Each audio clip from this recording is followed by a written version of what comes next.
Hi, my name's Siaka Massaquoi. This is my story. I'm an actor, been here in LA for about 16 years now. My parents are Liberian, so I'm first generation American, and I was born in Rochester, New York. I grew up with my mom and my younger brother. I grew up extremely liberal. I think I grew up in a time when it was progressive before the phrase was popular. I was also told people in the South are super racist and they'll hang you. Be careful. I was also told, do not go into rural areas because then no one will find you and then you'll be lynched. Be careful. This is what I was told in the 90s about the other side and about this country. Cops will always act a certain way towards you. Be careful. All right. My name is Ben Burgis. This is Give Them an Argument. I am joined as always by our super producer, Jake Abbott, and by our very talented graphic designer, J. Andrew World.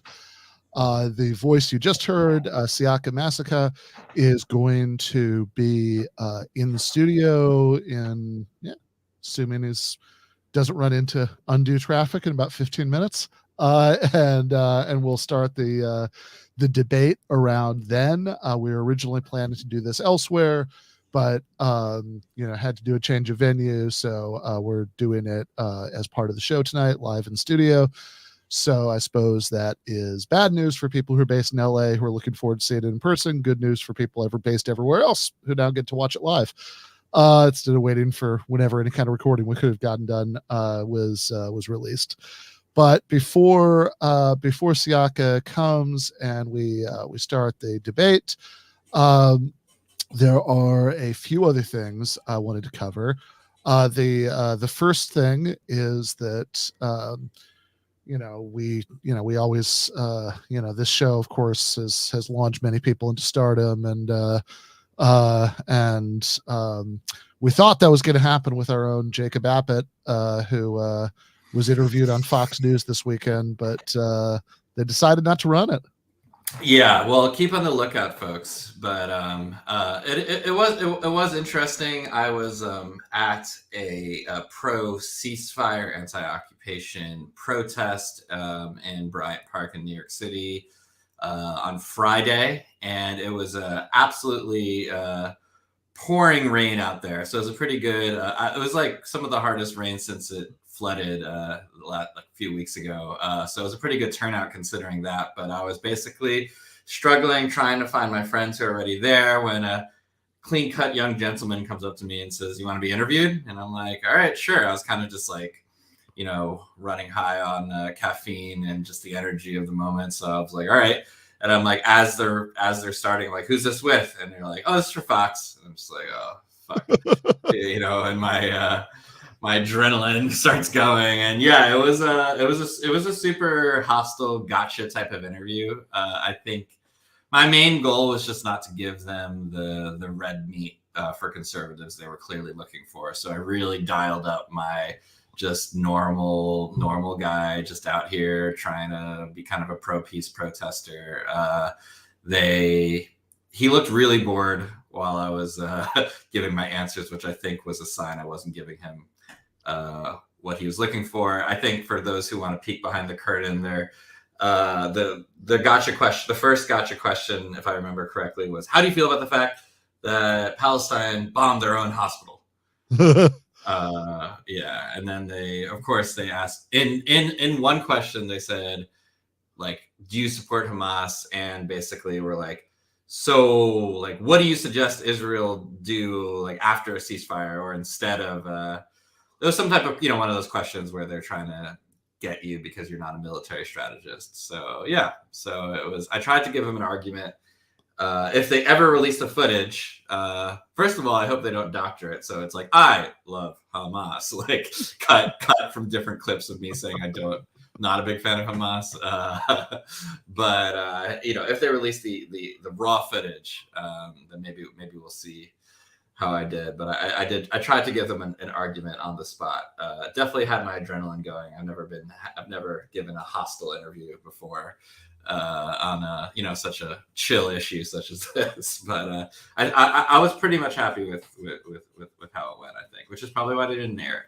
Right, exactly. Yeah, you also mentioned that there were two protests going on not too far from each other, and one or on the same day at least, and that you said before we started to air, it's like it's kind of telling that one of them had a lot of Muslims there and could maybe be a little bit more easily portrayed the way they wanted to be portrayed, and the other one had a lot of Jewish people at it, and that one they decided they have yet to air anything from. So yeah, we'll see, because or maybe, I don't know if they don't put everything online, but what they posted online, they posted the Bay Ridge one, which has a much bigger Muslim population, I think.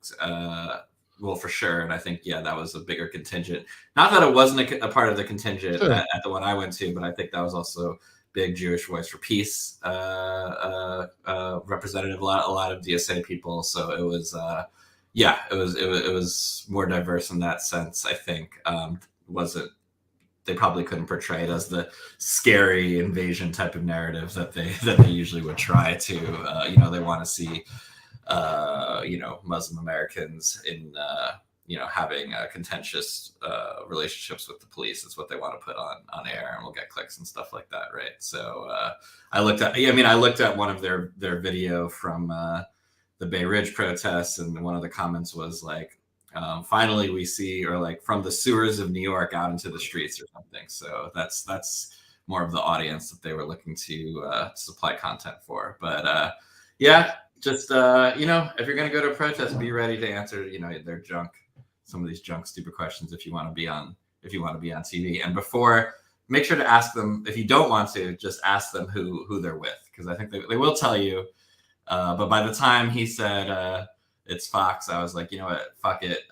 Let me put I'm on a show called Give Them an Argument, so I might as well try, But I was arguably milquetoast, but I wasn't trying. I just didn't want to say anything too wild, you know what I mean, or too exciting for them, knowing my audience. I said, like, look, I'm not trying to get in a debate with you. I'm not trying to say I'm a military expert. I'm just really appalled at what I'm seeing, going on right now with the civilian casualties. And I don't think that this policy are working for Palestinians or for Israelis, for that matter. So I was, that's probably why they didn't air it. Yeah, no, that definitely isn't going to fit what they want. Yeah, I mean, it's that first question is so noxious too, right? Because it's like, what are you going to do? Like, sit around arguing about the details of the reporting of the hospital bombing, which there is quite a bit to argue about. Like Channel 4 in the UK has actually pretty recently pointed out that one of the big pieces of audio evidence seems to be from two streams that are spliced together, which doesn't necessarily mean that it's fake, but does mean that sort of relying on it as kind of a raw primary source is not quite correct. And I think I just saw Rashida Tlaib put out something where she basically said, hey, various global media and human rights organizations have raised questions about this. I don't know, right?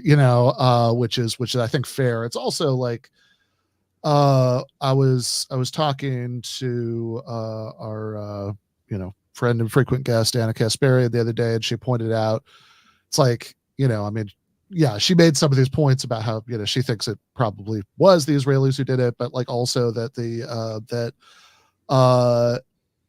okay, let's say it wasn't, whatever. I mean, that the whole reason to want a ceasefire is that there are a bunch of bombs and missiles flying back and forth around really populated areas. And regardless of who fired this particular one, this would still be part of the case for that. Yeah, I actually think I did pretty well with that one. I said, listen, I've seen conflicting reports about that story. It seems like a fog of war situation, so I don't want to comment on that until more information comes out. I do know that there are lots of bombs hitting. There are other hospitals that have been bombed, right? And exactly. I mentioned the church that had just been bombed. If Fox News might want to know that some Christians were also killed, like the former congressman, what was it, Justin Amash? I never said his name out loud, but he talked about his family dying. I didn't talk about that on the interview, but I did kind of pivot to being like, yeah, that seems like that's a contested report, and I don't want to comment on that. So I think that I think it was probably best not to take the bait on that, because I think I've come to the conclusion scrolling through Twitter that trying to like exactly know what the fuck is going on with every single piece of Oh yeah, it's totally. just That's not a fool's errand, desirable. right? It's not desirable. Obviously, we can get the big picture without knowing every single little thing that goes on in the fog of war. And I think I've seen leftists kind of go astray too, trying to because then it's like if there's a conflicting report, then a lot of people just dig in their heels to the original thing, and it's like we know what's happening. We know the terrible. Yeah, well, I mean, let's say for the sake of argument they didn't do this one.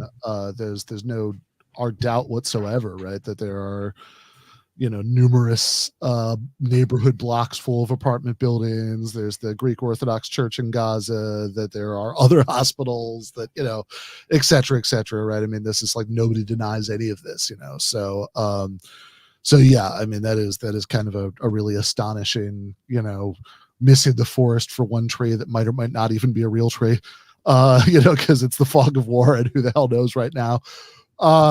But on that subject, right, so wrote a couple of things for Jacobin I want to hit in the time before, again, unless he's been delayed by traffic, Siaka shows up. So one of them is about DSA. It's a follow-up to a story that I talked about last week. And this one's called Democratic Socialist Politicians Are Leading the Charge for a Ceasefire in Gaza.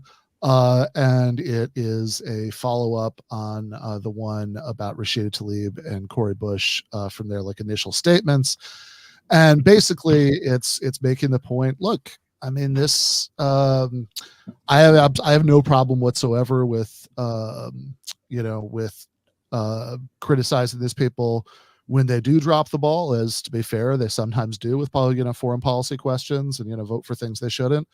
But in this case, I think a little positive reinforcement makes sense too, because they've actually all been really good on this. That the resolution calling for a ceasefire is co-sponsored by everybody in the squad, including even like Jamal Bowman, who obviously has a very mixed record on this stuff. Greg Cesar from Texas, who again doesn't have a great record on some of this stuff, but I mean he's come around on this, and also by about an equal number of non-squad but adjacent people. So at least as of the 19th, which was the date on the last list I saw, there are about 15 co-sponsors to that, which is obviously a small minority of Congress as a whole. But compared to anything that you would have seen in 2014, for example, when Israel was bombing then, is a positive sea change, right? And also, especially in combination with a lot of the other things that we've been seeing, going from, high school walkouts to mass sit-in at the Capitol building in Washington, D.C. By Jewish Voices for Peace, If Not Now, etc. These Jewish anti-war groups, holding signs saying ceasefire now, not in our name, etc. Lots of DSA people there too. To like a couple of New York State Assembly members, who are DSA people, got arrested protesting at Chuck Schumer's house, about a ceasefire. And one of them, had a really good statement pointing out that, there are people at this protest who, in fact, had lost, like relatives in Israel who died from the Hamas incursions, right? But they don't want any other innocent people to die, and they want to, they want to stop this, right? So that was all really good to see. What has been less good to see has been the reaction of pretty much everybody else in American politics, from Ro Khanna to Ron DeSantis. Ro Khanna's political director, by the way, resigned because he wouldn't call for a ceasefire. And certainly Joe Biden, right? So Biden has, actually flew to Israel. He gave a speech which basically included, if you string it all together, about 30 seconds of, well, maybe don't go too far, guys. But the sort of main bullet point was that the United States would, of course, be providing absolute, military, financial, logistical, diplomatic, and rhetorical support to what the IDF is doing in Gaza. There's this really weird, saw Crystal Ball call it 9/11 math, where, he said at one point in the speech that it was like proportionally, it was like 15, 10/7 was like 15 9/11s, which is, it's an interesting way to reckon human devastation. Especially since nobody ever seems to do it on the other end, right? Nobody seems to talk about how many 9/11s the death toll in Gaza would amount to for an even smaller population. Do you think that when okay, it's kind of too dark, but like if somebody's like there's like a homicide in like Andorra, that's like a 9/11 proportionately because one person, the population is so small that. Isn't Andorra? That's a real country, right? That's a real small country. Sounds like it. Okay. Yeah. I thought you're talking about Ewoks, that Ewok violence that you see. No, it's a real country. That was the Ewoks, 9/11, yeah. All right. Anyway. Yeah. Han Solo makes a inappropriate joke about it, like, hey, that's our 9/11. Yeah.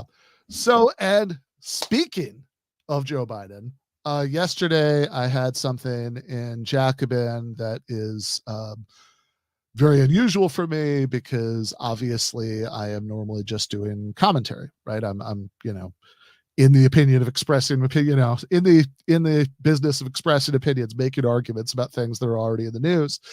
But in this case, I was actually in a position to report something that, as far as I can tell, it's been up for a day and a half. Nobody's corrected this yet. As far as I can tell, has never been reported in the English language press before. It was in Israel 40 years ago, but seems to have been totally forgotten then, which is understandable because it was a story in 1982 when it was originally reported. It was a story about a senator from Delaware that nobody really gave a shit about. So there's no particular reason that anybody would remember it, but it is maybe of greater interest now. So if you read, for example, so I think we have a graphic from the Wall Street Journal. This is a article in 2020. It's from just after the 2020 election. So when, Biden had already been confirmed as the winner, by Tevi Troy, who's among other things, is a presidential historian. And the article is called "When Biden Met Begin." The young senator clashed with the old Israeli prime minister. And it tells the story as kind of, isn't this an interesting thing from Biden's past about Menachem Begin, who was the prime minister of Israel in 1982, very Netanyahu-like figure. He was like a, super, super right-wing prime minister. And Israel had just invaded Lebanon, that war, which, went throughout the 80s, and by the mid 80s, Israel had withdrawn from most of the country, but they didn't withdraw from like the remainder until like 2000. And it was a really devastating war. And but when it had just started, Begin went to the United States. He went to Washington, D.C., and he met with a bunch of American politicians, including Senator Joe Biden of Delaware. And if you read this Tevi Troy piece looking back on this, like, isn't this interesting incident? And, Biden's in a different position now, but, and how's he going to approach this now, whatever.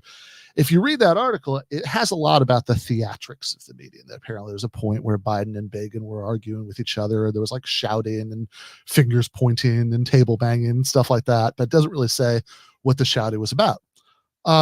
It's very unclear from reading that article. If you go back and look at some of what was published at the time, some of that makes it a little bit clearer.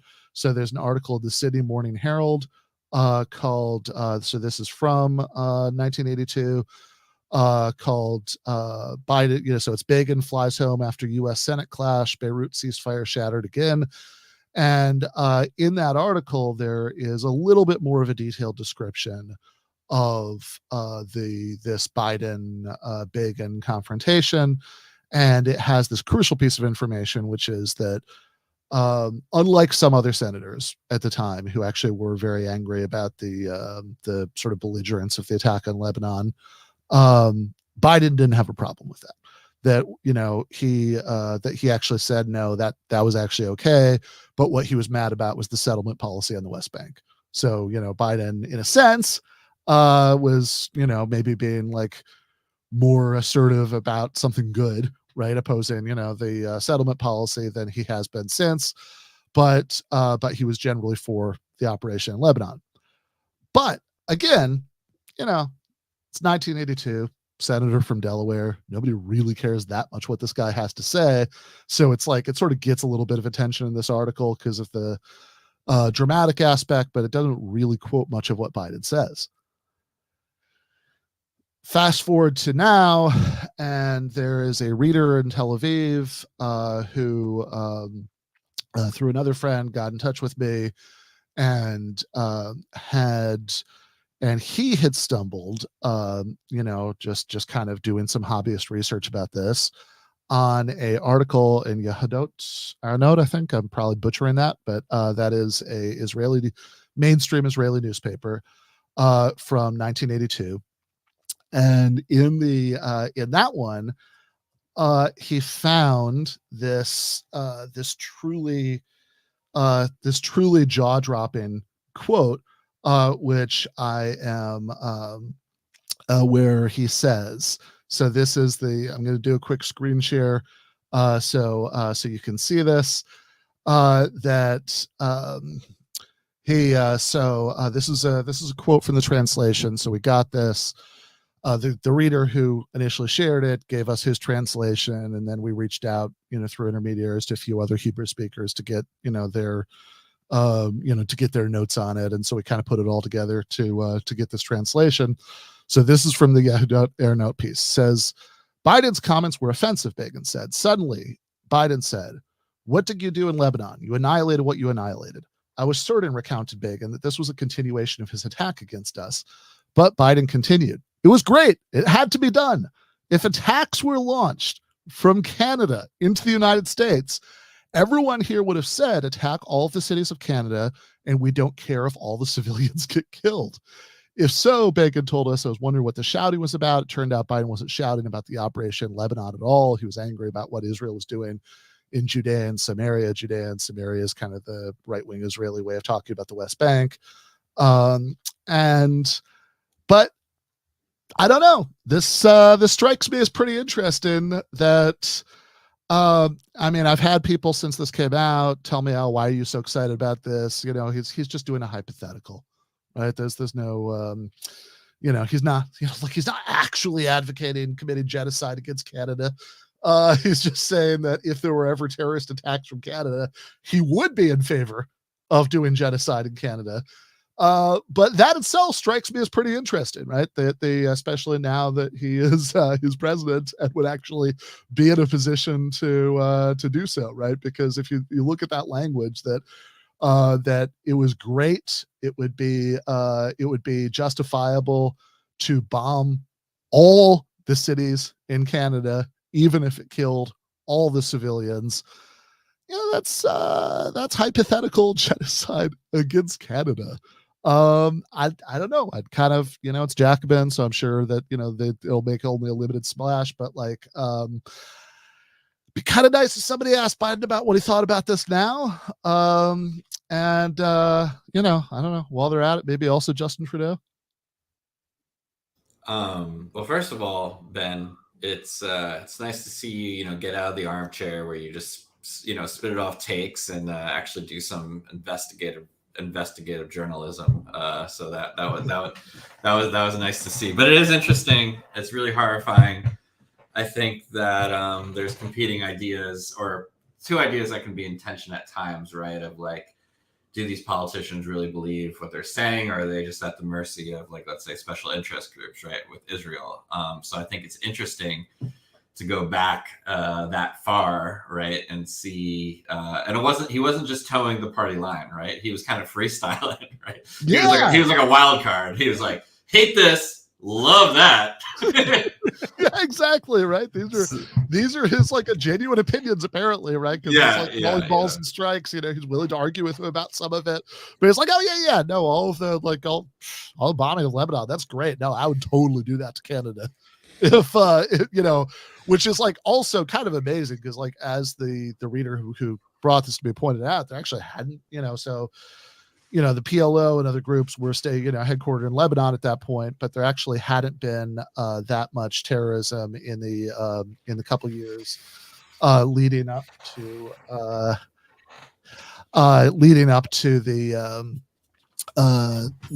invasion, right? There had been an attempt to assassinate the Israeli prime minister that was kind of the immediate trigger, right? So it's like, I guess the equivalent would maybe be if Quebecois separatists tried to assassinate the American ambassador. Sorry, I said prime minister earlier, ambassador I meant, right? They tried to assassinate the American ambassador in Ottawa, but that would be I don't know. I'm just going to do a hot take here and said that I would prefer, even in that hypothetical, not to kill all the Canadians, but that's me. Would you have a sick respect for Biden if someone brought it up and he's like, yeah, I stand by every word. That would be, definitely not the best thing to say, but there, but I could respect that there's this nice continuity. Like, all right.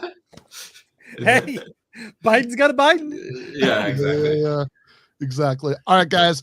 I'm going to go off screen for a second. Talks amongst yourselves. I'll be right back. Oh, what are we talking about? Let's see.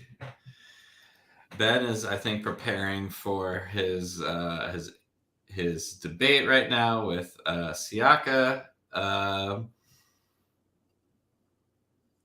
Ben, I don't have anything prepared. That's the thing. Yeah, well, we can talk about whatever the fuck we want right now, which is what's the stuff that Ben doesn't allow us to talk about. It's weird because it's not a lot, really.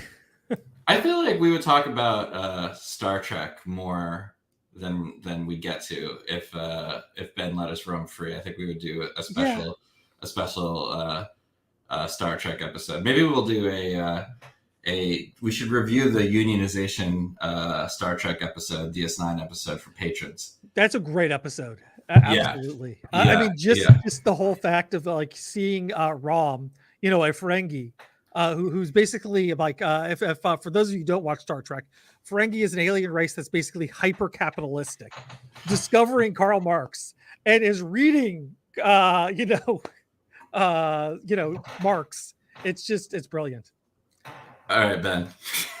All right. Are you ready? Yep, I'm ready. So I will see you guys in the post game. I should say we are going to be joined there by Matt Lech. So looking forward to that. But I will see you guys there, and let us bring on Siaka. Hey, there we go. There it is. It's live. It's official now. How you doing? I'm pretty good, man. How are you? I'm doing well. I'm happy to be here. I've never even seen the space setup that you guys have here before. And I was coming in and there's a drummer. Over there. There are a lot of people you get a little peek behind the curtain here. There are a lot of people who use the space for a lot of things. This is a very smart business idea, by the way. That's just whoever put this together is doing very well. Absolutely. There seems to be pretty constant demand for it, I suppose. Everyone has something to say, right? Everyone nowadays is so much easier to get your own camera as opposed to like when I was first coming up out here in the industry. It's like these are the few avenues you got. So I think especially hold on. Do a little quick tech support here. Wait, try it now. Because I accidentally hit unmute. Yeah, there it is. Okay. I just muted it back up. Okay. I'm gonna get this out of my way so I don't hit the one thing. Yep, we're good. We're back. Yeah. But no, I think in LA in particular, I think there's probably a lot of demand for that. Yep. Okay. So I want to do maybe like a more informal version of some of what we had planned. Yeah. So obviously it's just the two of us, so we don't need to be as as structured or whatever. Yeah. But like if I guess like maybe what would make sense to me is just to kind of get the ball rolling. Like if you just kind of just talked a little bit about your perspective on things, like what you're I know you've been certainly at least for the last few years, you've been, politically active. Yeah. You've got, you were vice chair of the Republican Party in LA County, which is crazy still. I'm very curious about that. I've seen your video for PragerU and some of the stuff you've done for the Babylon Bee since then, right? So this is obviously stuff that you care a lot about, that you've been thinking about for a while, right? So I guess I just kind of be curious just to kind of get, before we sort of go into exploring maybe some of the more specific disagreements, just kind of like a general sense of like how you see things and like what you're, and like kind of what you're like what the kind of vision that's driving you is. Like what, what is it that you care about, and what is it that you're trying to like bring about? Well, first of all, thank you for having me on the show, because it's awesome to be here, and I love just the opportunity. Like we talked before, when seeing you on Charlie Kirk debate night, I'm like, wow, that's such a, because I think we were in a season of like kind of screaming back and forth at each other, and now it's a season of, all right, we need to actually sit down and have a discussion. And that's what I saw there, even for Charlie, for his debate nights. I thought that was one of the best ones. For me, it basically all starts and ends with Christ. Okay. And I wasn't always like that. I grew up, I guess I grew up in a very liberal town, Evanston, Illinois. And so raised by a single mom. I basically, statistically, I'm the trope that the left tends to use a lot about, like, people of color who are disadvantaged, and then this, we got to help these. Then the single mom situation, like a really I'm a statistical trope, right? Then I got a scholarship to play football, so I'm literally. Then I came out to be an actor, entertainment. So like every kind of stereotypical trope that can be seen, I was that. And the biggest thing was in believing kind of what I was sold about the world and how it should be, as opposed to how it is. I ultimately saw myself, kind of go down the path of destruction. I had my vices with alcoholism. I was in and out of welfare, just trying to make it by. But yet I know at the end of the day, I wasn't putting in the amount of effort that it really needs to succeed. And that came down to believing it wasn't about me. And it wasn't until I went to program and found out, like, what am I doing or not doing? Boom. A full 180 switch. And that was connecting with God. First, it was just a God of my understanding.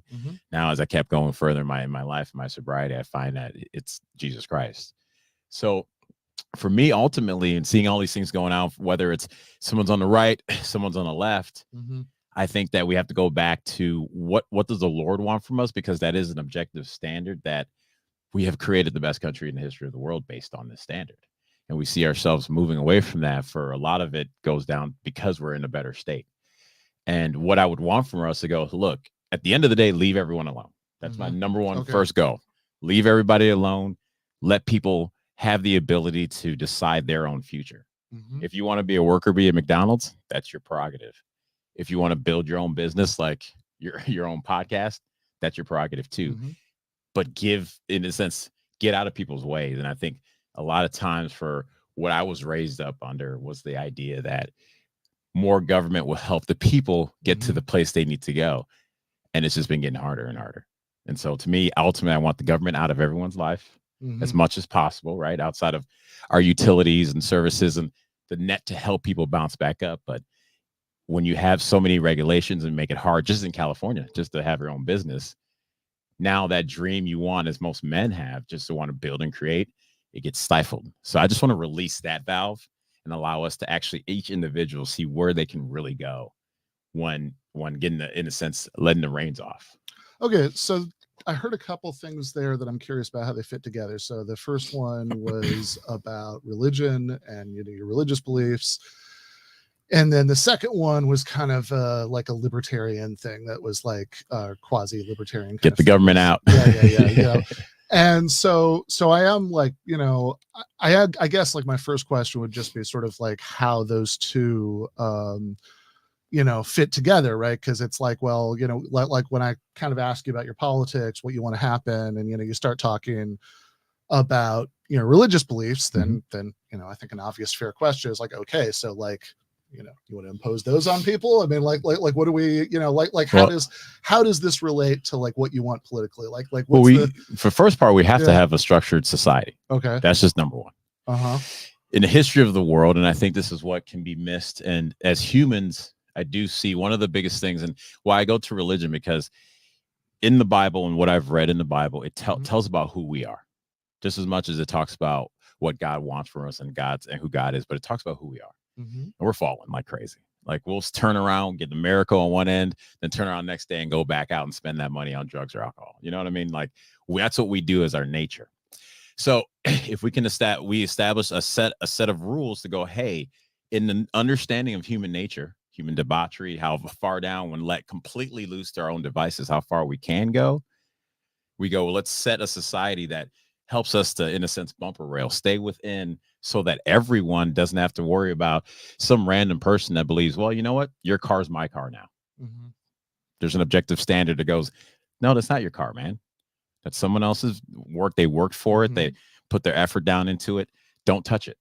And so when because I know some people like to separate religion from politics, but I'm like, you can't, because that informs how I move, how I treat you, how I decide to treat the random homeless person that you go, I'm going to walk in 7-Eleven. Hey, man, what do you want? You want a little something? Like, it's hard to remove that from then making laws to how society can work and what's going to be the greater good for the most people. So that's why I go, it's almost nigh impossible to separate those two things. Again, we go back to the structure. What has been the fruits? That's one thing in the New Testament they talk about all the time, the fruits, right? And we look at the fruits with this organization, with the setting of what we've had here. And in the history of the world, it's made the most average people the most money ever before, the most ability to create your own land, to own ownership for ever before has gone up based on these values that this country is founded on. So I go, well, instead of us going away from it because things are nice, I almost say like we're in that 3rd to 4th generation of wealth where the kids will burn it down. You know, you ever see that where it's the one person established, he's the old, baron, and he built his own empire. Then the next one is close to him, so he keeps it going. Then by the third one, it goes to crap because sounds like a good argument against inheritance to me. Well, no, I mean inheritance, because that generational wealth. Here's something about inheritance that's really interesting, because it wasn't until the last 3 years I started finding out the history of my ancestors, on my dad's side, which is the Massaquoi side, right, and a little bit of my mom's side, and the importance of inheritance and what it can do. Each generation works so that your life is better than the one that they had before. If we don't have that springboard to continue to move forward, then everyone always starts from this belief that they're ground zero, and that's not true. Because ultimately, you, me, everyone sitting here, we're the ones that our ancestors, we won. They fought through, whether it was animals that had long teeth and claws and can rip you apart for just looking at it the wrong way, or marauders on horses that just come over and guess what? We're taking your women and your stuff. Our ancestors won. That means something. Life is hard enough. We fought hard enough to get here. So when I start to look at my heritage now and something that was pushed to the side, and I'm finding out like my grandfather spoke, he was the main pastor at the main church in Liberia. And he was speaking about politics from the pulpit. So much so, and this is kind of where we have to be careful, where I see some of the stuff happening here. In Liberia, what they did there, where they arrested and killed the opposition leaders of these different parties that would speak against the government. And he was speaking from the pulpit. My mom tells me how, and she just told me this 2 years ago. So I've grown my whole life not knowing like what they've really fought for. He was speaking out against the government, what they were doing. They came to him and said, you need to stop speaking from the pulpit like this. He said no. Then at 12 years old, he died in a car crash, as our family kind of knows it as, right? So it tells me something like, man, that's in my blood. So when I'm growing up and I see this sense of injustice, whatever it could be, right, happening, and I want to do more, that's not just coming out of nowhere. That's coming from my history. And when you have an understanding about where you're coming from, I think it helps guide you instead of just thinking, I'm just being wild and crazy because I'm 13. No, it's actually something that, like, if you come from a writer of families, or a family of writers, sorry, a family of writers, now, like, that helps that person decide it can move in to elevate what's the next level of that history of writers, right? Then I start to find out. My wife, after we got married, found this book called the the first African diplomat, Mm-hmm. about my ancestor that, again, I didn't know any of this, called Mamadou Massaquoi. And he comes from the Vai tribe. That's where my family tribe comes from. I'm reading this, and in the first 3 pages, it talks about the Vai and how they have a nature to push against authority and fight back against that stuff. Like, they're not really a big fan of it, so we like to push the boundaries of rules. And I'm like, well, yeah, my entire life has been one way or the other, pushing the boundaries and pushing the rules. Then you look up, and he was here in the late 1800s, doing tours around the country, full African garb, and going to national education forums here in the United States, speaking to how our foundation, under a Christian foundation, is far superior than any other, empire that's come before, any other civilization come before, or even will come after. Why? It was based on, because we have these foundations. We have this foundation as our main structure, and we see ourselves where people are coming from other countries because of this foundation, because what it ultimately gives us. He goes back home and he gets deposed as the last king of Sierra Leone, and then they use chicanery to make it so he couldn't run for presidency in Liberia, and people loved him there. And that then trickled down to, in early 1983, the indigenous individual that was running the military then ended up running a coup, because that permeated, because they saw that injustice that happened in their governmental system, saw elections being rigged and being tampered with when somebody who had the favor of the people wasn't even allowed to run. So all these things are happening. I'm seeing what he's saying. And mind you, I grew up away from the church. I grew up away from God for a lot of my life. And then I look up and I go, wow, that's actually my heritage. This is not awkward that I'm doing this. This is actually in my blood to do this. So it's important that we keep that heritage going, because it reminds us where we came from and where we have the ability to go. And I think a lot of people miss that. Yeah, I mean, look, I think it's good to, I think it's a perfectly fine thing to be inspired by great things that people in your family have done. I'm less persuaded that it makes sense that for people to have inherited wealth that they did nothing to earn, while other people might not have those advantages. But I do want to circle back to kind of where you started, because I'm still trying to piece some of this together, because you've said, like, I've heard a lot of stuff about like pushing back against authority and freedom and getting government out of the way and all this. And you've also been saying things about the connection between that and religion is that because people are fallen, they need rules and structures. And so, like, one question is, like, what are the kinds of principles that tell us, which things people should just be able to, should just be able to do, like, should just be up to them, right? That government should just get out of the way and let people do their thing, and which things that, that you need some kind of structure for, because just on the face of it, right? Like, I think sounds like everything can go, right? Well, I mean, it sounds like at the very least, like, we need a lot more information to get from, like, it's good for, it's good to, like, authority is bad, government should get out of the way, but also, you need all this rules and structure, right? So it's like, which things should you have the structure for? Because, like, just to give you an example, just to try to make it a little bit more concrete, when you talk about, fallenness. I mean, look, I'm, cards on the table, right? Like, I don't believe what you believe religiously, but they have but, like, even if I did, right? Like, okay, sure. And, even without being religious, I think it's like, yeah, sure. I mean, like, I think a lot of what you're gesturing at when you talk about fallenness, like, yeah, sure. I mean, people, like, there's tremendous capacity for people to mistreat each other and be selfish and all of that stuff. That's undeniable. But then the question is, well, hold on, what follows from that? I mean, like, your example was, don't let people steal cars. Fair enough. Well, I can get on board with that, right? But they have but, like, I would also say, for example, right, that this very fact that people can, have all this potential to be selfish and mistreat each other and all that stuff is a good reason not to want, like, a wildly economically unequal society where some people have much more than others and people who have less end up having to rely on the people who have more, and the people who have more end up exercising all kinds of power over the people who have less. That, you think about the way that people, you think about the kinds of abuse that can happen in workplaces without, that, like, again, I would think, from my perspective, labor unions, some of those regulations you were talking about are things that limit that kind of abuse, that kind of, potential from fallen, though, from what you're thinking of as fallenness.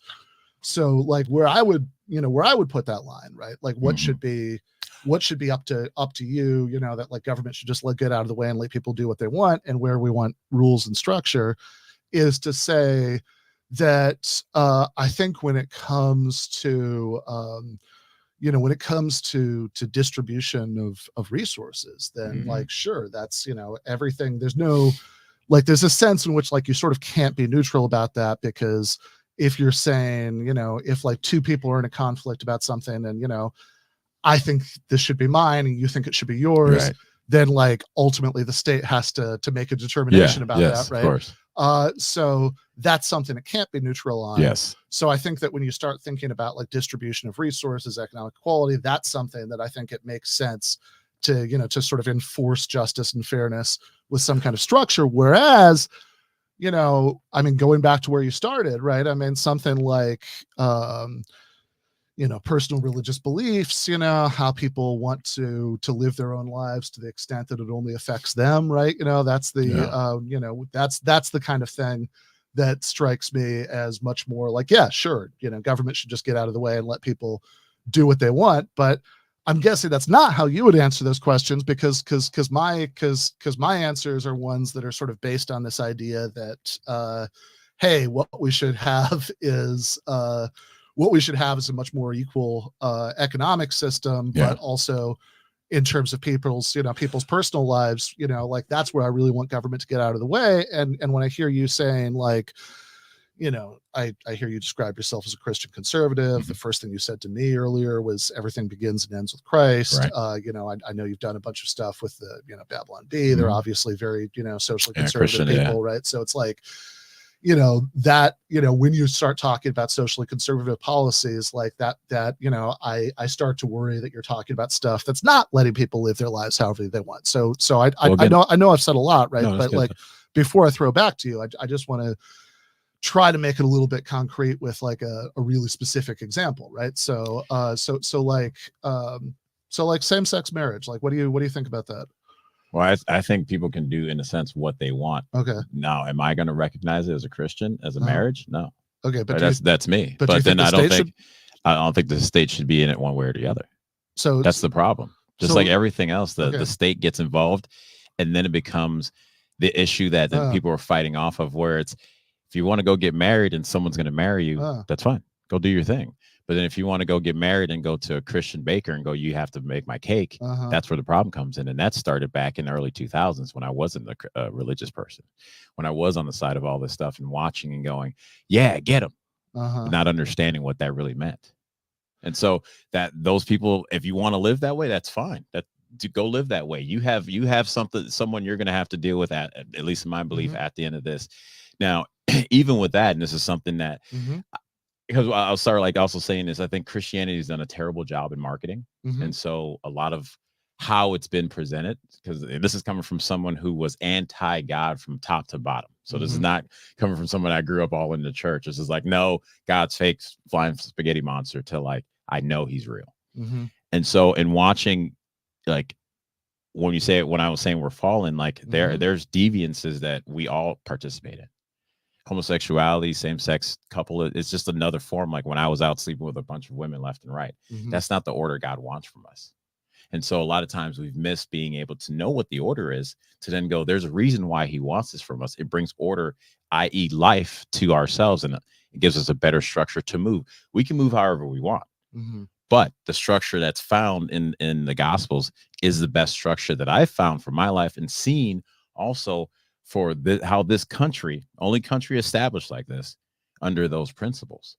So as we say, we look around here in this country and see, like, what do we want to do and how we want to move? It's like, great, this is the hottest girl in school, America. And then now we see people want to go, great, you're the hottest girl in school and I want to date you, but you got to change your dress. You got to cut your hair. You got to start wearing what I want you to wear. And it's like, wait a second. You're here because of what it is, or you're dating them because of what it is.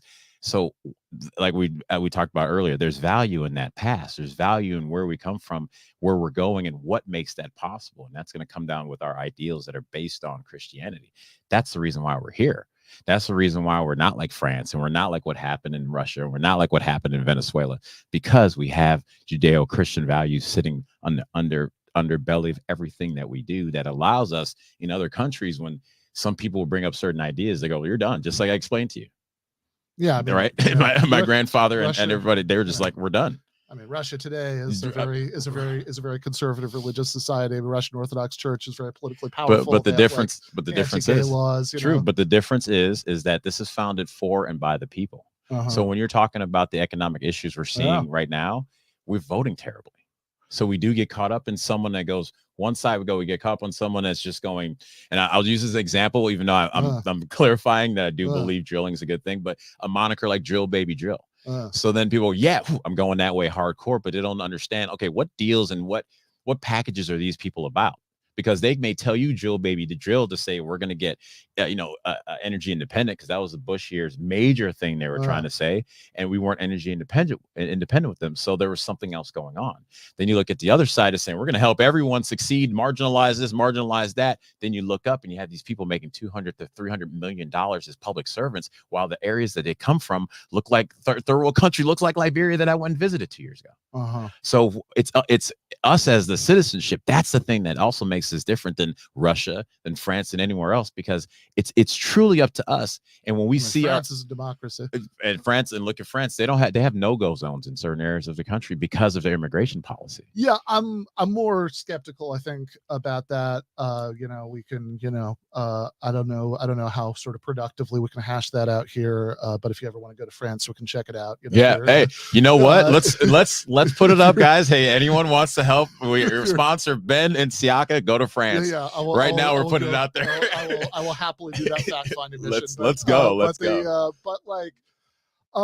But I do, so, okay. I mean, you bring up France, and this is maybe a significant thing, because, you've made a bunch of claims earlier about, like America is like the, there was the hottest girl analogy. There was all this stuff about how it's this like amazing country, it's greatest country in the history of this or that. And it's like, because the foundation of what it's under. Okay, well, but I want to talk about that, because it's like, if you want to say that there are certain things that are better, about the United States, there are about most other countries, I'm not going to disagree with that. But I also think that there are certain things about the United States that are worse than someplace like France, for example.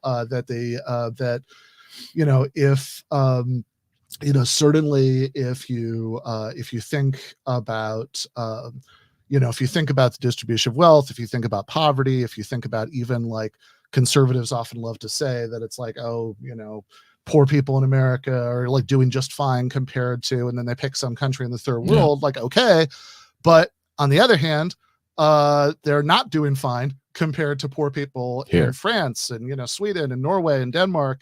And those people are doing much better. That I think that the fact that, like, in the United States, we have private health insurance, which means that people have, there's a reason everybody hates it. That there's people have, people stay at jobs that they hate because they don't want to lose their health insurance. People stay in bad marriages. Sometimes they don't want to lose their health insurance.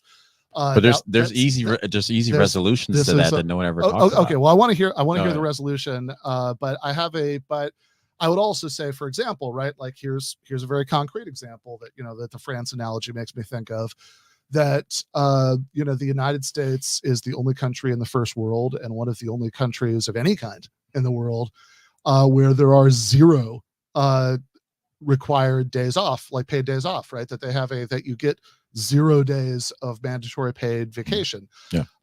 And it seems to me that having just like even before we get into like what I would consider to be like, the best possible society, or like what utopia would look like, or whatever, and we could argue about that, right? But like, even in a very concrete short-term way, right, does seem to me that a society where a society where you don't have to like live in fear of losing your health insurance and spend all this time on the phone, just like arguing about what gets paid, and worry, that where you have you can actually go on vacation because like everybody, even if you have that worker bee job at McDonald's, you said earlier, everybody has paid vacation days.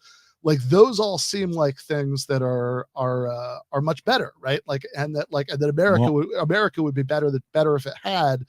And so I am curious about that, but also I just want to make sure that we're keeping track here, because there are a couple of things that have been we're gonna. I was like, we gotta get out of here. We're totally fine on time. Don't worry about that. Right. What I meant by keeping track is that there are a couple of things that have come up that I just want to make sure don't get lost in the conversation, right? So one of them was on marriage. I think you said that I think, right, your position was just like government should get out of the marriage business entirely, that we shouldn't have legally recognized gay marriages, we also shouldn't have legally recognized straight marriages, and I am curious how that would, how you think that would work. And then the other one is when I was talking about healthcare, you kind of said, oh, there's like a very simple solution. So, so in both cases, right, like I'd like to, if you could just kind of work it into the next thing you said, like I'd be curious to hear what your ideas are.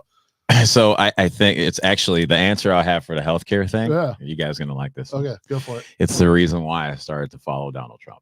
Okay. So this is going to be great. I love it. So I am in 2016. I'm sorry. I am, I'm probably 6 months sober now. Just starting to get my life back together. Congratulations.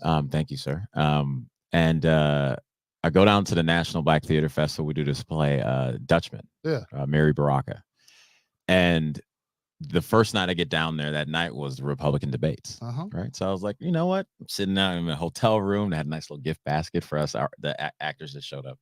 And I'm watching and I'm like, all right, well, let's see what this guy's going to do, because the media is saying he's going to be out by July, right? So we're like, okay, let's see what we're talking about.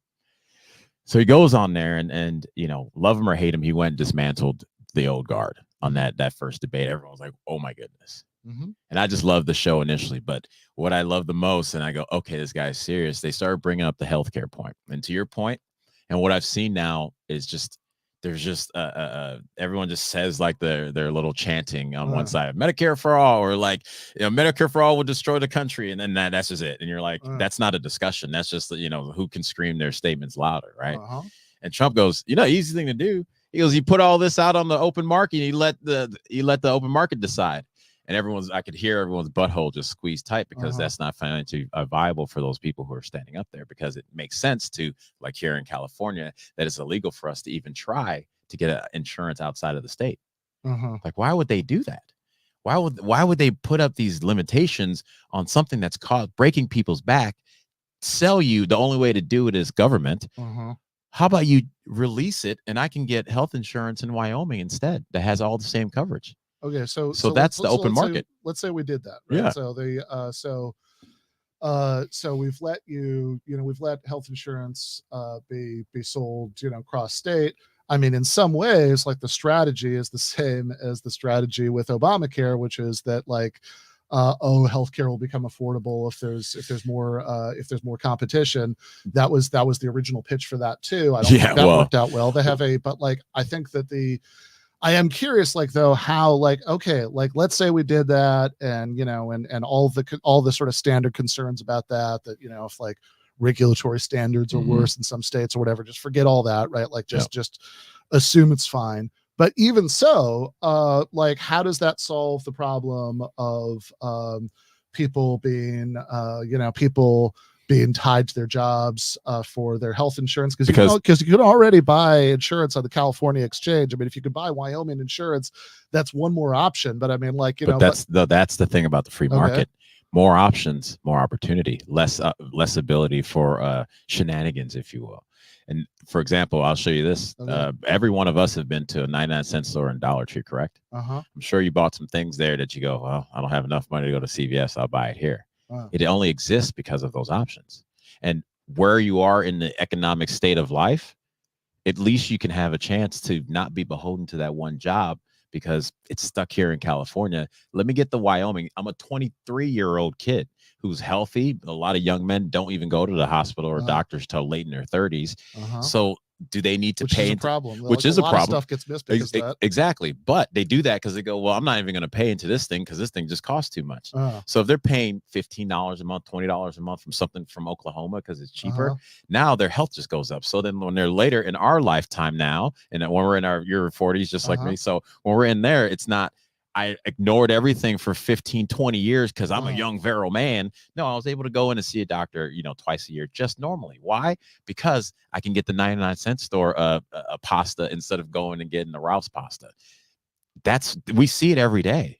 And for some reason, in these certain arguments, and we get trapped. I think we get trapped so much in, again, our signs and our moniker. Well, but if you have the 99-cent health insurance from Oklahoma, then is there any particular reason to think that you're not going to have all the stuff that we have with existing health insurance? Because already, like on the Obamacare exchanges, oftentimes like the cheapest health insurance plans that you can get there cover very little, right? Yes, that's done on purpose. Yeah. Well, but that's what I'm saying. That's the thing. It's done on purpose. Who's doing it and what's their incentive? The government made these deals. You and I didn't make the deals. That's the issue. But the problem is that I think if you have the whole premise of both, right? The whole premise of both Obamacare and the that Trump plan. By the way, first Trump debate, first Republican debate, there was a question where he was asked about his past support for something like Medicare for all, and he actually said, I still think maybe it wouldn't be the worst idea. Yeah. So it's like, that's to my mind the best thing he's ever said about it. But but like the whole problem in both cases, right? Both with the Trump plan that you like and with Obamacare. That's not even the Trump plan. Is this idea? Okay, well, we'll get to it. But it's like this idea in both cases that people can just kind of window shop insurance policies that are oftentimes it's not like driving around from one gas station to the other. It's like, it's a little bit cheaper here. You're basically going to get gas at any of them, and you're getting the same product. I'm sure if you more or less, right, like you are more or less getting the same product at different gas stations. If you have in the insurance case, like most, like even people oftentimes, like they're literally people who are like professional economists who are trying to like look through the fine print on different health insurance plans that are offered that like their employer will pay for, and be like, I have no idea, right? Exactly. This is not something I think most people have even the ability, and certainly not the appetite, to like try to figure out.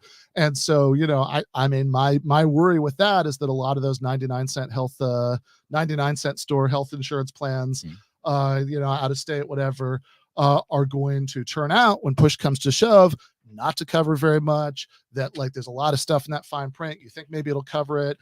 You have the problems that you have with existing health insurance, like you have to go to an ER that isn't in network and close by you, and then you get some massive bill that wouldn't change. Meanwhile, no, that would change though. Okay, why would it change? It would change because of whatever the deal the company makes. That's what they're offering you, just like everything else that we're seeing, right? So, for example, we go back to that 22-year-old kid, right? If you have a million men are coming out of college and they go, you know what, I can afford a $22, a month health insurance. That company in Wyoming, now they have more revenue to innovate and offer more because they started reasonably. I mean, maybe they've also got a profit incentive like all the other health insurance companies do. Of course. To offer as little as they can possibly get away with. But even if that's what they all do, right? But even if, that's just free market right there. Right. That's not bad business. No, well, but even if they offer, it's good business. That's the problem. Well, but it's good business. The problem is when business is in government's incentive is to get paid. That's the problem. So no matter what, government's always going to make sure they get paid first. So when they have that guy, what they're doing it right now, they put up the walls in our state so we can't compete over here. So we're actually fighting the average people, you and me. We're fighting against the government behemoth that needs to breathe. That's what we're actually going up against. And so you get them out of the way. Those 22-year-old, those 2 million 22-year-old boys that just graduated college, they go buy a $20 policy a month. That helps that policy and that small insurer grow into being able to offer something better. And we should be able to pick and choose certain things. Well, but when we should be able to go, well, you know what? I'm going to take dental over here and I won't take this over here because look, I'm 22. I don't see it's going to happen. That is the freedom you get. Would you say though, that if they make a lot of money, they'll be able to offer more things? I mean, we can look at the actual existing health insurers and say some of these are crazily profitable companies, and they don't offer those things because it's cheaper. Because they don't have to right now. Well, that's exactly it. They don't have to because there's no competition across state lines. But I think that so when you say like, oh, this will all be solved by competition, one really concrete point about that is just that if we're saying, I mean, the United States already has one of the most marketized healthcare systems in the world, and if you say, oh, we're going to go even further in that direction, and then that's not further though, brother. It'll be further in the direction to make it a free market. That's your whole point, right? So they have, whereas if you look at all of the places that have gone in the opposite direction, it does seem, by every objective metric, to have worked out pretty well. I mean, if you look at like the World Health Organization rankings of healthcare in different countries, the United States, I mean, especially for such a wealthy country, is nowhere near where we should be. For health standards, well, that's on the freedom of the glutton that we do. I mean, come on. I don't know, man. We're the fattest generation. We're the fattest country, and then it's our healthcare that needs to be better. How about the individual? Have you ever been to Canada? I actually drove through it once. I've never stayed and been there. Okay, sorry. I'm just really distracted by this. How do you drive through Canada without? So I was. Where were you driving to? I was driving to New York from Chicago, and I took a wrong turn. Ended up, and my mom was sleeping. I was like 17. I just got my driver's license, so I'm gonna make the drive. Mom's sleeping here, brother's sleeping, and I was driving. Like accidentally going to Canada. I actually going to Canada, where I'm looking. Do you have your passport? At that point, we didn't have it with us because we were just driving, right? Yeah. And so I have, I'm going and I'm looking out and I'm like, 80, that's really fast, but I'm not seeing the kilometers as opposed to miles per hour. So I'm going 80 miles per hour, just pushing it down in one of the Canadian like expressways. But that's the extent of being in Canada. Okay, yeah. Wow. All right. So that does make more sense. I was trying to visualize, Canada's a big place where you said you drove through. Yeah. So it was like coming here and then going across. Okay, yeah. All right. And then I bought back in. And I was like, oops. Well, sorry, Mom. I've spent a fair amount of time there. I've got the, where the part of Michigan that I grew up, I always like to be able to tell people accurately was like an hour and a half north of the nearest Canadian border. I don't know. Canadians don't seem that healthy to me. They have, there are like donut shops every block. There's like, it doesn't. I'm very skeptical. I'm very skeptical that they're healthier than Americans. Or like if you go to Britain, spend time there. Like for example, a lot more British people smoke than Americans do. So like the sort of behavioral determinants of health argument, I'm a little skeptical about, because like I think that I think especially when you start looking at numbers like infant mortality, the lifestyle of babies is more similar, than to the lifestyle of babies everywhere. Yeah. And you start looking at what's called mortality amenable to healthcare, which is basically, people who wouldn't have died if they'd gone to see a doctor in time.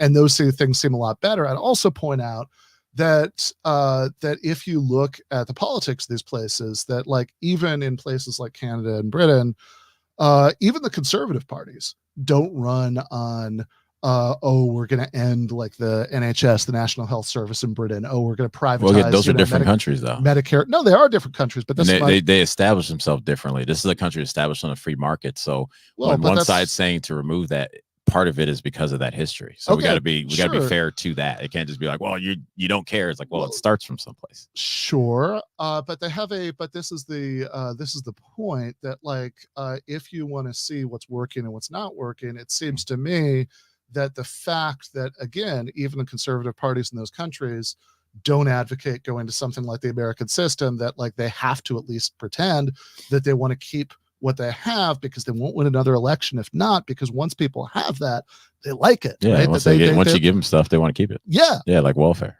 Okay. Well, in this case, why is that bad? I mean, it's like, yeah, if you want to, like, that's sure. And if you give people public schools K through 12, they want to keep that, right? I mean, it's like public schools are good. If you give them fire departments, they want to keep that. But if you keep giving, if we're seeing it in our culture now that we keep giving so much, people have lost track of just being able to even understand to take care of themselves. We're seeing right now in the parental fight. The parental fight right now with these school boards and what's going on in Sacramento. These parents are like, just tell me what's going on. And your state now is going, nope. Why? Because we've advocated that as citizens. We've advocated teaching our kids properly, just like we've advocated the healthcare space. What you're talking about is crony capitalism that both left and right uses. Like I said, here in California, we can only pick from California. We can't pick from anything else. That means they're going to determine how much it's going to cost. So that's what we're actually living in, not the lack of access or lack of access to possible good healthcare. We have a lack of access to just being able to afford it. When you take off those rails. Now we're going to have more access to different types of affordable as opposed to one angle, meaning then we have to, let's go back to the beginning. And I started with my religion, because we're fallen and we're watching it. Too much money, too much power. They're going to take over. And they're going to sit there and say, whoever's in charge at the time, the elites, I like to say, right? You look at right now, even with the writer's strike that just ended, but with the acting strike, the actor, the board sat there. And as an actor in this industry since 2004, you don't make a lot of money. And I watched them sign deals to cut down pay, every single deal promising it's going to be better for us. Now they're sitting there and people haven't worked since June. And on an actor's lifestyle, that's one step away from poorhouse. Whose fault is that? The board right now. The board of the of SAG. They just turned down one of the best deals that would have been the best increase in 35 years. They turned it down. Why? Because the board wants to get some back end pay. Not the individuals. The board wants to get back end pay. So that's what you're actually dealing with when you have these board that decides for you, as opposed to you and me making our own decisions. In that case, you're talking about an elected board, right? That board was elected, yeah. Yeah, so I mean, this is but it's still a union. The individual still should be able to do it. But I mean, but the whole thing is that at that workplace level, at the employment level, individuals don't have a lot of bargaining power. If you have, if it's you, Siaka, saying, hey, these are my requirements. I need, benefits. I need this. I need that. It's very easy for a studio or like one of these streaming services, which are like, some of those are like the wealthiest tech companies on the planet. Yep, Netflix. To say, okay, that's nice. Next, right? Because it's like it's way easier for them to do without you than for you to do without them. Which is why if you want any kind of like real bargaining power, it has to be collective, which means that you have people who can do things like go out and strike together. You have like a board that you elect that can make these decisions. I mean, this is why, even that deal, right? It's like, look, and I'm not going to pretend that I've like looked at the details of that deal, right? I can't comment on that, just, from the last 30 seconds of hearing about it. But like, let's say you're right, right? That this is an amazing deal. It's like, okay, well, they got that because of people exercising collective power by going out on strike. That's like, there's no way to get that in a world without SAG, just by like individuals just like asking for more one at a time. No, the way to do it is to build your own. That's the beautiful thing about the promise. Whatever industry, build your own studio. We live in a different world where we have access. I mean, we're sitting here doing now with everything on the bottom, making money and doing all that like that. We live in that different world. And again, going back to the foundation of the country, life, liberty, and pursuit of happiness. Happiness is the best ideal. Is the Greek definition of happiness, not just a feeling that most people go by. It's to get to the highest being of the human that you can get to. And especially men, we're builders, and we need to have that access to build. Like I started out, that SAG board has undercut us for the last 4 contracts. I've got my first commercial. I made over 100,000 in like 2 months. Everything else we're doing 4 or 5 commercials all over and only making 40 to 50 grand. So you think if there's no SAG, that everybody's just trying to either negotiate as individuals without that collective power, or everybody's just trying to like start their own like mini streaming service or whatever. You think that then people would be doing better economically? I think in the long run it's a lot better. Oh, of course, because right now all these actors are sitting waiting. They're sitting waiting and their bills aren't stopping, and they're not going to get back pay because they're sitting and waiting and fighting a good fight. They're sitting around. And a lot of them, like myself and others, have said, screw it, we're going to go build our own. And especially as artists, like to How's build. that going? Oh, it's going great. Yeah, it's going great. Yes, I've been working. You talked about it, from PragerU to Babylon Bee. Just shot a movie in the summer. Daily Wire. Those are not like all three of those examples that you just gave, right? Mm-hmm. I mean, those aren't organizations that are they're like funded by like out of work actors. I mean, those are all organizations that have like huge donors, right? I mean, people of course, so but it takes capital in order to make anything. Yeah, well, okay, but that's the problem, right? Like because most working people don't have that, right? So so that's why just saying, oh, you can like go off and start your own company or whatever, like there is a reason why people there is a reason why people are working for existing companies right now, like because it's easier. There is a reason. Yeah. Well, and also because if you don't have billionaire donors, then like starting your own thing is oftentimes is oftentimes not a viable option. Like, if you're starting from the idea that I need billionaires just to start my project, of course not.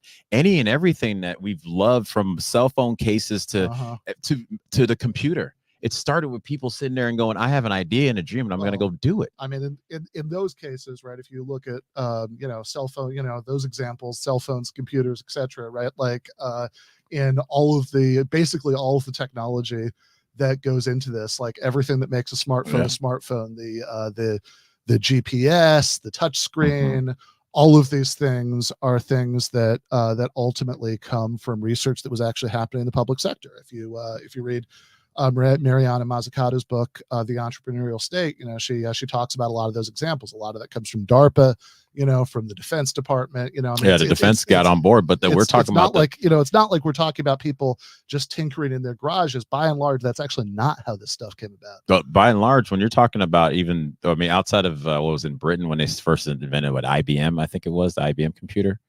Am I 100% on that one?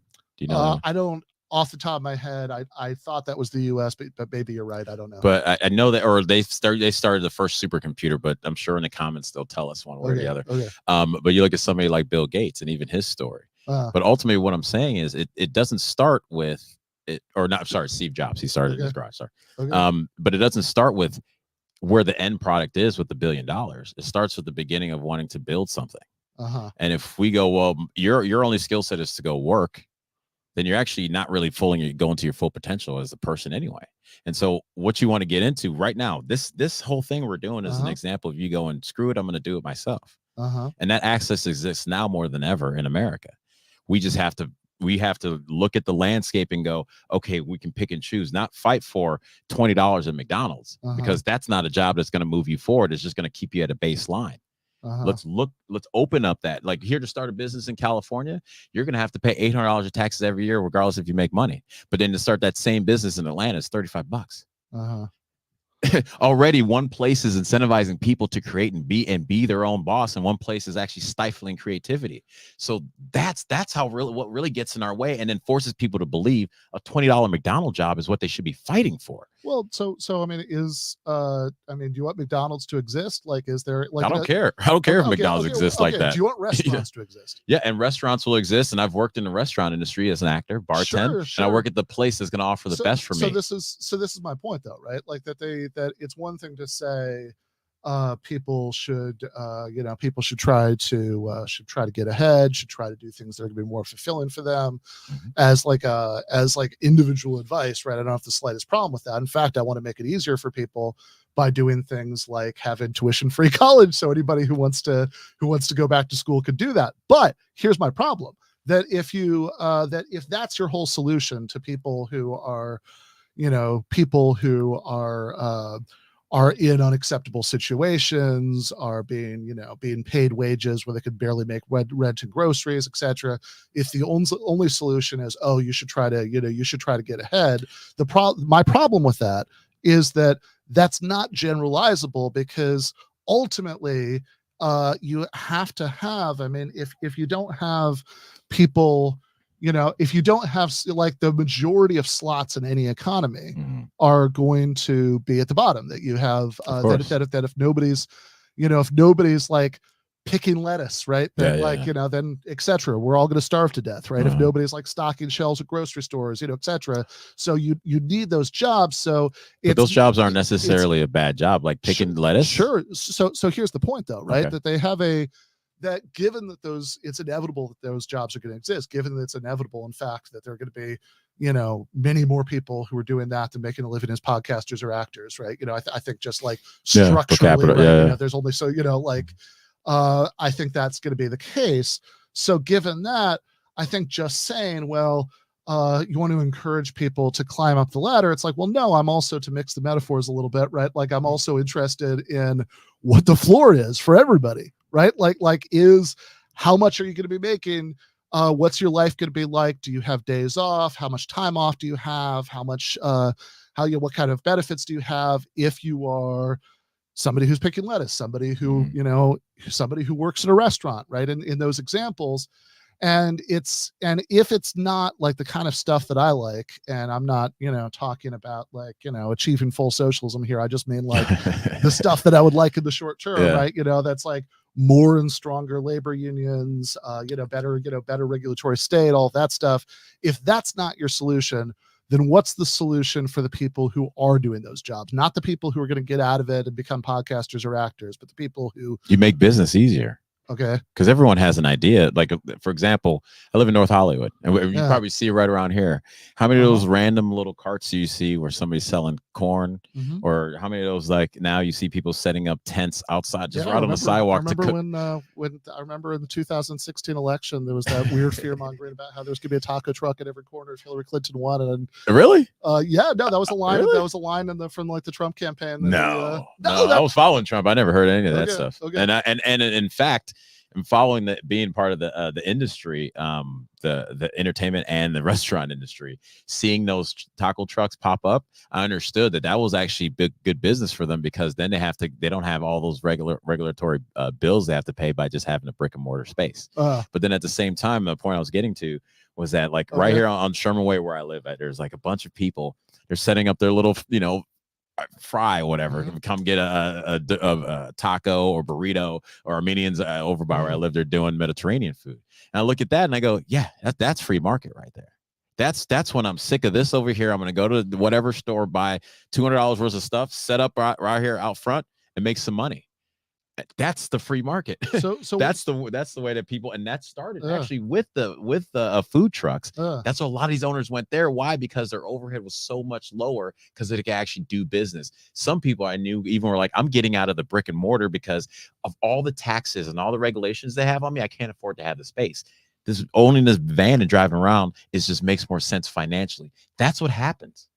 So if this thing became so much more expensive, people said, screw it, and went over here. And then now they started taxing all that stuff over here because people found a better way to go.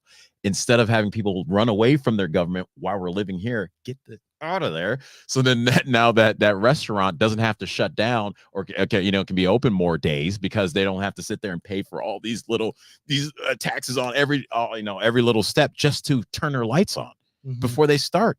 That's what we're facing more than anything else. And then we're looking around and they're going, well, this whole system of more government is going to help. The issue we're facing is because they're in the way. Get them out of the way. You know what? For healthcare, we go, you and I are going to have a discussion, and then we're going to come to you guys and go, okay, this is the ideas we have. Not you guys going to give us your only solution, which only involves more of them, which is the beast of the government wants to survive. So however it's going to do that to us is going to tell you this pie in the sky thing of everyone can have all without any consequences, and forgetting that life is a trade-off. While at the same time, if you and I want to sit there and create this space, you want to start an LLC here. Oh, dang, we got to have $800 just to start. So of course it's going to diminish. I'm going to go, screw it, I'm just going to work at McDonald's then.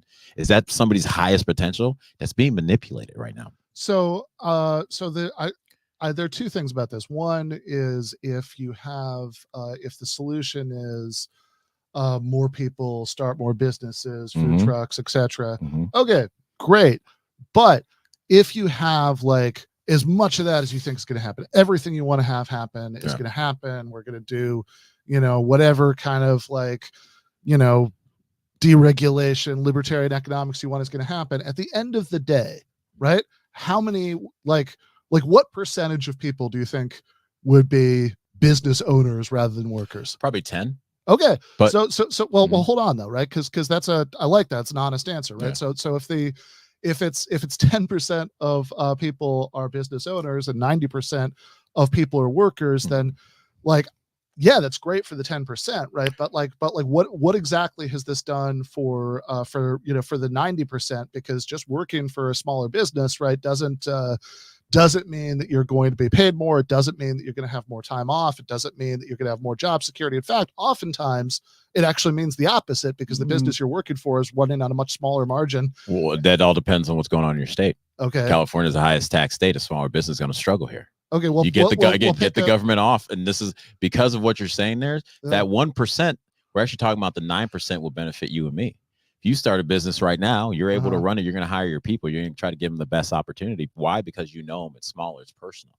The bigger you get, the less people to become more numbers. And the numbers don't matter to human beings. That's the human condition. So if I'm running a business, you're running a business, you hire 6 of your friends, I hire 6 of my friends, I'm going to try to make sure they get the best opportunity. So much more than Walmart, so much more than Target, so much more than Chase. So yes, we want that, because right now it's the 1%. And I can agree with you. The 1% are running us into the ground, and the 1% are deciding this is what you should fight for. But if we had that extra 9% that we saw California work its way, San Francisco lost 45% of their small businesses never returning. LA lost somewhere around 30 to 40% of small business never returning. That means now all these people have to go work for some person that doesn't even know them to care. So let's bring the humanity back by giving you and me, who are part of that one little 10%, that who wants to go out and give people opportunity, because I have a dream, right? I want to go and build. Now you can sit there and go, the cost to start didn't cost as much. You get a bigger space. You got somebody working the booth for you. That person's working the booth is your homie. He's just got married, gonna have a baby. You're gonna have more incentive to want to help him because you know him, than if you're just sitting on some tower going, all right, we got to make 10% up from the last 15 we lost last year or last quarter. So one of the first things you said is it depends on the state. So like, I just want to make this really concrete. Like, pick a, I know what you think about California. Pick a state where you like the way it is. What's I'd probably say Idaho. The way right now, the way Tennessee's doing business, Texas is doing business really well. Florida. California's making it hard, man. They're making it so hard to do business. And California is like the gold standard for where they want us to go. Well, it depends who the they is in the question. I mean, sure. I think that the it's certainly not, I mean, if you look at, if you look at a lot of the things that would have helped working class people that Gavin Newsom has vetoed in the last few weeks, certainly not where I want to go, but they have a, but they'll tax us for the 4th time on gas though, in the last 2 years. But look, I mean, Texas is a good example. I spent a lot of time in Texas. They have I mean, yeah, I think it is just a fact. You would agree, right? That like, it's just, if you work at a small business in Texas, it's not necessarily the case, as a matter of how the real world works, that you are going to be making more money, having more benefits, having more time off, etc., than if you worked at a larger business, right? Because even because whatever the state policies are, it's still the case that smaller business, in fact, if anything, they're running on a smaller margin, right? Oftentimes, like they're pushed to, they want to, frankly, need to squeeze people harder so they can stay afloat, right? So my question is back to what it was before, right? So if you think that the effect of, people who are workers now, that the effect of all the stuff you want, right, the whole thing is going to be that like 10% of those people are going to become, business owners now, right? Then again, what about the other 90%? What's the solution for them? The solution, if they want to be workers, you're working for better people, because you have more options to work for. If I have 4 places to work as opposed to 40, those 4 people can manipulate how it's going to work.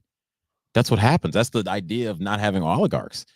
That's the major problem, that we're going to put it into unknown hands, and at least you get a chance. The reason mom and pop's going down, that's been that's like blowing someone's knee out when it comes down to the infrastructure of the middle class here in America. The middle class is what makes things fun and makes things more accessible. It's not just having your super rich and then having your poor trying to get by and just going into one place and hoping that they can survive on. No, we need the middle class to create. That's what the middle class is there for. It keeps everything else afloat. so that we have more people in here. So again, if I hire you or you hire me, there's more of an incentive for it to work for each other. And it goes, which state then makes that easier?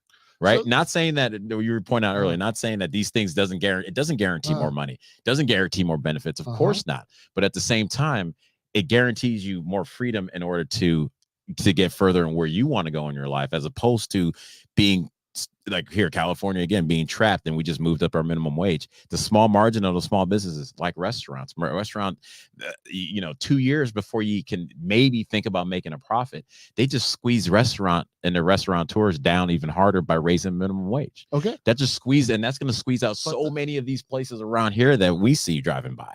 So now they're gone, and we're going to go Target. Yeah. Costco. Okay. But you have a higher minimum wage, and most people who are affected by that, the effect is that they're going to be making more money, that they have so the question is, yeah, you're right. There are trade-offs, right? That like things that you do that benefit one group aren't going to benefit another group.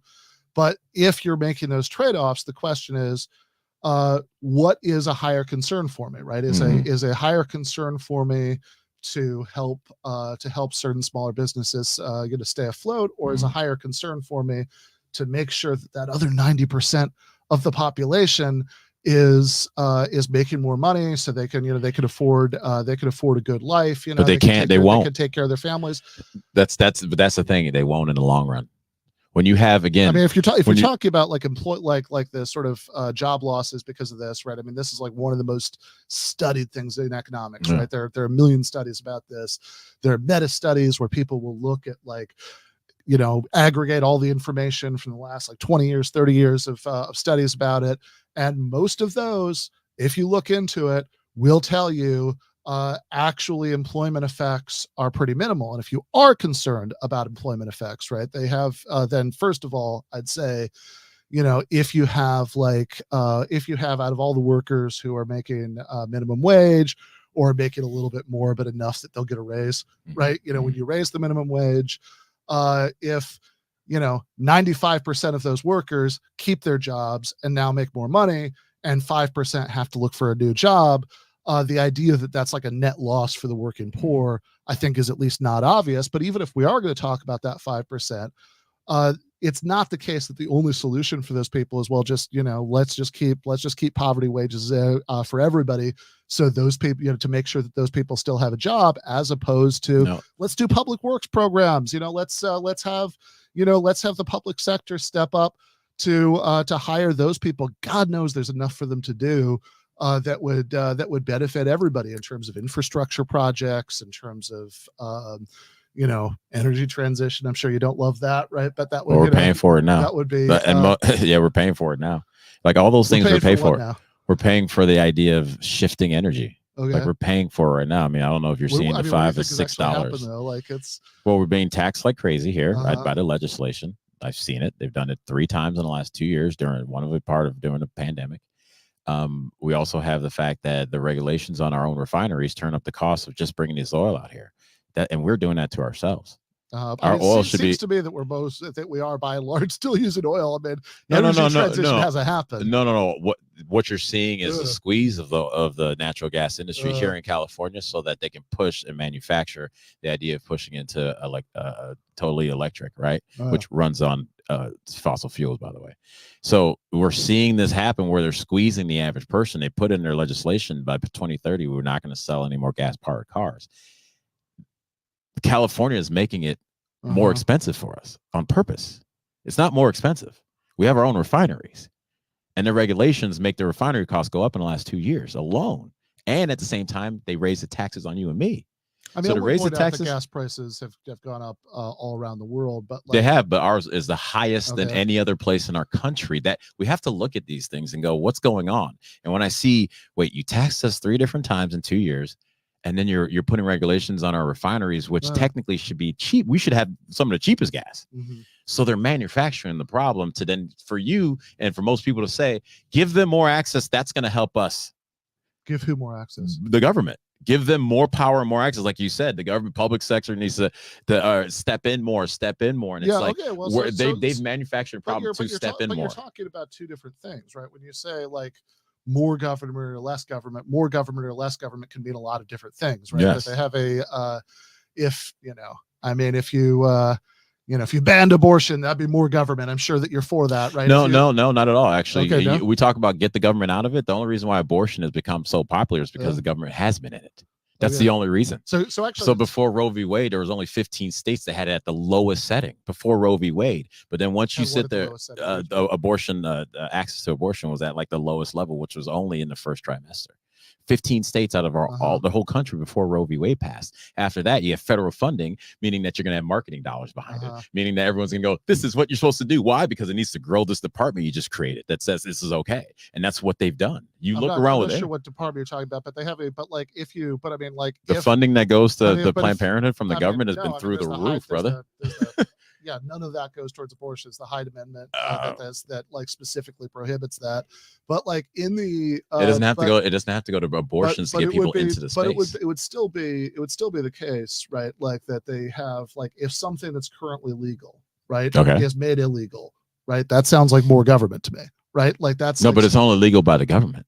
Well, sure. That's you could say that. You could say that about anything. Yeah, you could. So okay. Well, hold on, then, right? Because I want to be really clear about the ground rules here. Mm-hmm. So, if if you say, because like saying that like something is only one way because the government has decided to make it that way, therefore, if you change the rules, that wouldn't be more government. I mean, like that's a you could equally say that like private health insurance is only legal because the government decided that it should be legal, right? If the it kind of is. So if you have if we switch to Medicare for all, that wouldn't be more government after all because it's like this. No, it'd be more government because now the private companies has to do what the government says in order to run. That's more government.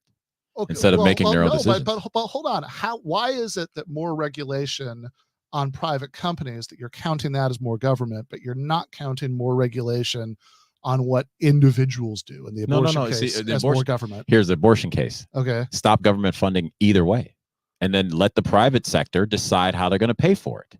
And then now that's the government being out of it. And there's no argument. The reason why the argument's for the other side, because they know, most people know you're not going to go to these clinics and you're not going to go murder if you don't have someplace to pay for it. Is it just the case that you're against government funding for Planned Parenthood or whatever, but you want abortion to be legal, or do you want abortion to be illegal? I believe it should never happen. As a free society, if you open up an abortion clinic, that's your prerogative. Okay. If the government says, hey, we are going to fund abortion clinics, no. If you want to go and open up with your own money and your own donors, go right ahead, brother. Okay. Let's see how many people and how you can afford it. Okay, that's interesting. And right? that's the part that's much more. That is actually. There you go. I'm officially surprised. That's not what I thought you would say. So they have but that's my overall point is that the solutions we have are usually here anyway. But yet I've watched the government on both sides. When I was a Republican or a Democrat, now a Republican, going, you're manufacturing a problem that the answer always tends to go back to them. The answer never comes to us when the start of our own governmental law says we the people. But yet everything they say, it goes, trust us, we got you. Like what? Nancy Pelosi got $200 million in their coffers now. Chuck Schumer got $500 or $400 million. It's like, wait. It's harder for you and me just to pay our bills, and these guys saying trust us while they're buying multiple houses. Like, yo, something is off.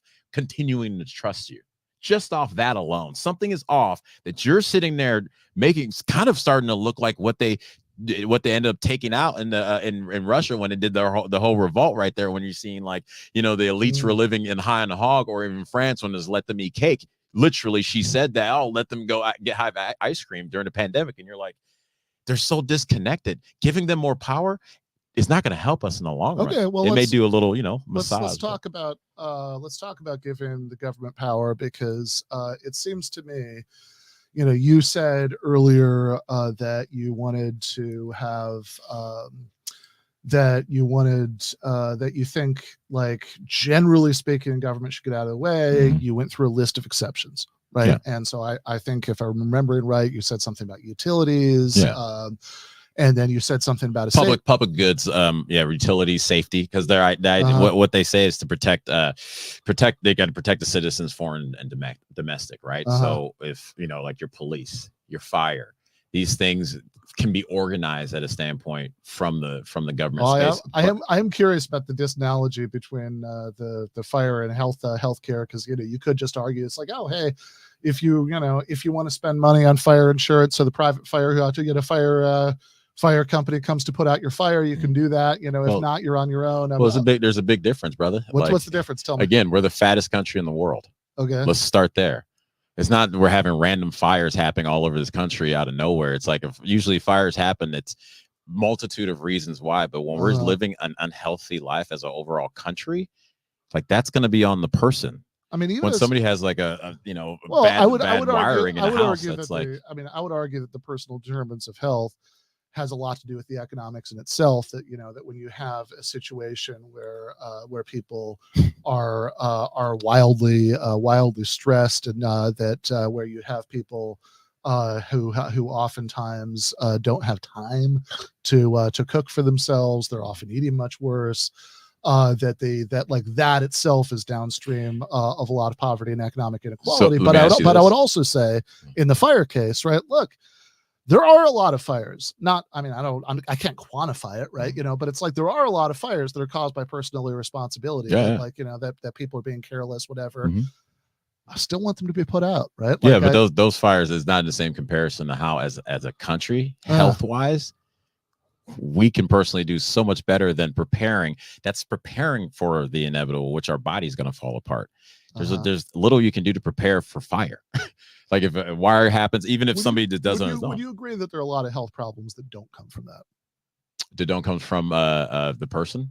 That don't come from like people not making better lifestyle choices. That there's like a lot of stuff that happens to people in terms of their health that they have no control over, or very little control over. I wouldn't say a lot, but I would say, because look, we're all gonna feel the effects of living YOLO in our 20s. And I think that is going a longer way. Our sedentary lifestyle, we don't move as much as we should. I mean, look, even during the pandemic, they said straight up. Yeah, it's the only country in the world, almost, like there are like 2 or 3 other countries besides us where we don't even get one lousy day of legally mandated paid vacation time. Of course, people aren't, Of course, people aren't moving that much. They're working all the time. They're driving back and forth to work.